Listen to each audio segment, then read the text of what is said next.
Hello বন্ধুরা, আজকের recipe আমাদের ইলিশ মাছের মাথা দিয়ে আলু সর্ষে। তো দেখুন কি কি লাগবে। ইলিশ মাছের মাথা আছে, সর্ষে বাটা, দুটো শুকনো লঙ্কা, কাঁচা লঙ্কা আর আলু।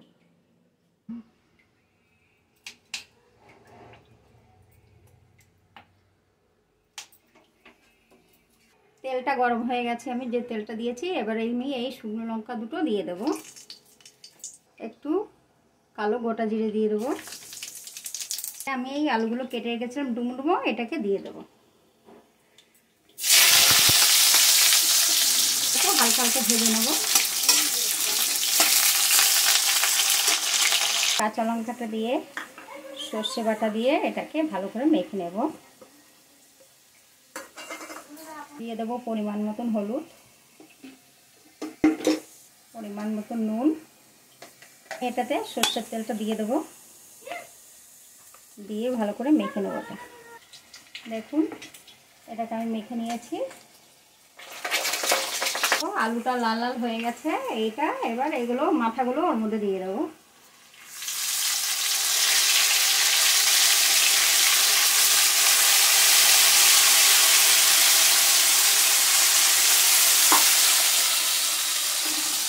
এটাকে একটু হালকা করে নেড়ে দিতে হবে।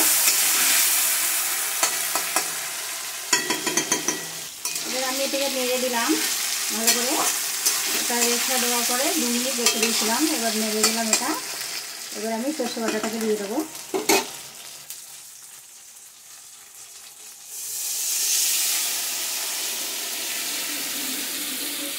এটাকে আমি 6-7 মিনিট মতন ঢাকা দিয়ে রেখে দেবো।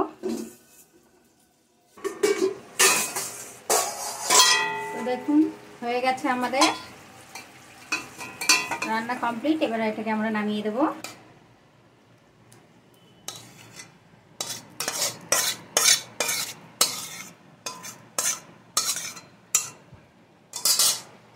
তো দেখুন বন্ধুরা, আমাদের তৈরি হয়ে গেছে ইলিশ মাছের মাথা দিয়ে আলু সর্ষে। তো এটা গরম গরম ভাতে খুবই ভালো লাগবে খেতে। আপনারা এটা করে বাড়িতে করে খেয়ে দেখতে পারেন, খুবই সুস্বাদু গরম গরম ভাতে। তো আপনাদের যদি ভালো লাগে তাহলে একটা লাইক করবেন।